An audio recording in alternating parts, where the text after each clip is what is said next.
We already know what to do when God says yes. We already know what to do when we get blessed. We already know what to do when our prayers get answered.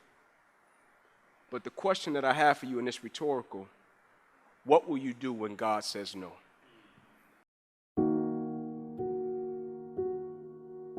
I'm 10 games away from this dream that I wanted my whole life, right? This thing that I've been working for my whole life. My whole life is dedicated to this one game.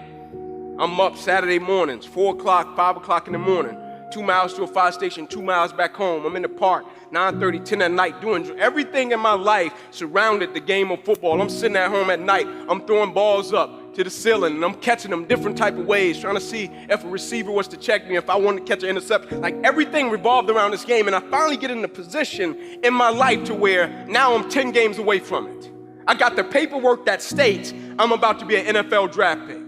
NFL on top of the paper. Inky Johnson projected top 30 automatic multi-millionaire. Now all you have to do, the hard part's over. Just play the next 10 football games, Ink. You made it. And I go out in a silly game against Air Force, 2 minutes left, and I go to make a tackle that I can make with my eyes closed. And I hit this guy, and as soon as I hit him, I knew it was a problem, but I didn't think it would be this type of problem. Like, you know how when things happen, you're like, I didn't expect that, but I don't think it's going to be anything too crazy. And when I hit him, every breath in my body left. My body goes completely limp. I fall to the ground. I blacked out. My eyes open. I'm still not, too concerned because it's football. I told Pastor, I never thought about a career-ending injury. You have injuries within the game. When my eyes open, guys run over, Ink, let's rock, man, let's go, let's finish him off. And I'm like, I can't. They're like, what do you mean you can't? You're a starting corner. Get up. You can nurse your injury after the game, man. I'm like, no, I can't. They said, what do you mean you can't? I said, I can't move. It's a shock, neck to my toes. I can't feel anything. Shock leaves. It stays in my right arm and hand. I'm like, maybe I got a bad stinger. They put me on the spine board, wheeling me off the field. Doctor says to me as he's walking beside me, I don't know how you're still alive, son. You don't have any pulse. Maneuver. We get to the ambulance. My father's standing there. I'm like, Pops, I laid it on him, right? I put it on him, right? My dad's like, yeah, but I think you got the worst part of this one, Ink. Doctor said, we're going to take you over, run a couple tests, bring you back into the room. Everything will be cool. They run the test. They bring me back into the room. Mom comes in, kisses, prays. Son, you'll be fine. She's going to walk out. Doctors rush in. Head boy says, hey, man, got to rush him back to surgery. He's about to die. And I look at him and I want to ask him, like, man, you can't use another word? Like, use a synonym, brother.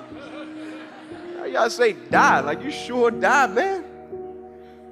And he could tell from how I'm looking at him that I'm questioning him. And he says to me, you ruptured a subclavian artery in your chest. You're bleeding internally. If we don't perform this surgery tonight, I guarantee you, you won't be here in the morning.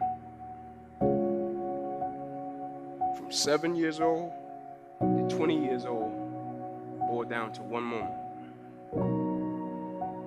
The sacrifice, the dedication, the commitment came down to one moment.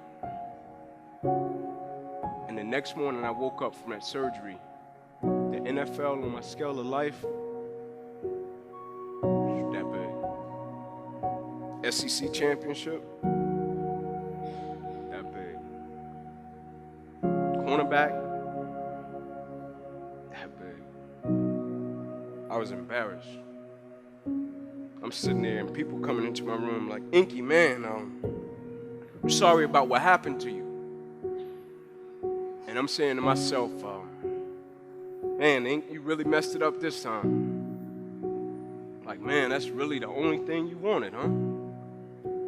Like, you just thought because you grew up in this so-called hood, 2-bedroom home, 14 people, like the only thing you really wanted was the NFL, that's it.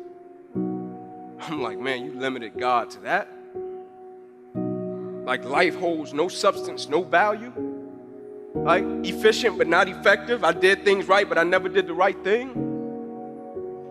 And now the thing I placed my identity in, now it's gone. That's why I laugh at people when they say, man, if I could just get this, I'll be.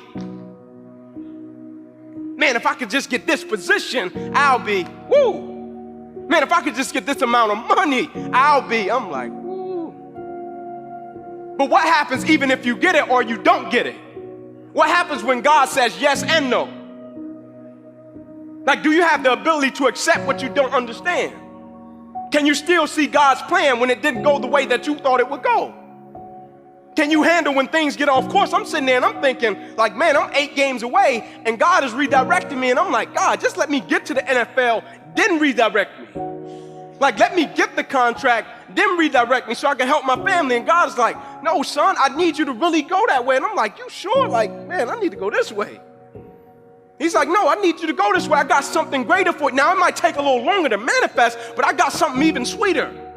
Like, I got something more fulfilling. I got something more rewarding. I got something, son, that's going to carry you for the rest of your life. The only thing I ask of you, as talented, as brilliant, as powerful, as beautiful as you are, never allow life to make you forget why you started in the first place. Meaning that first time you said, man, I'm riding with Christ, let's go.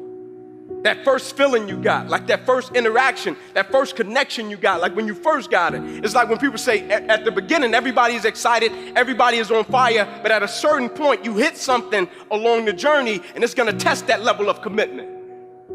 At a certain point, you're gonna hit something, it's gonna test that level of faith. And my definition of commitment was always staying true to what I said I would do long after the mood that I've set it in has left.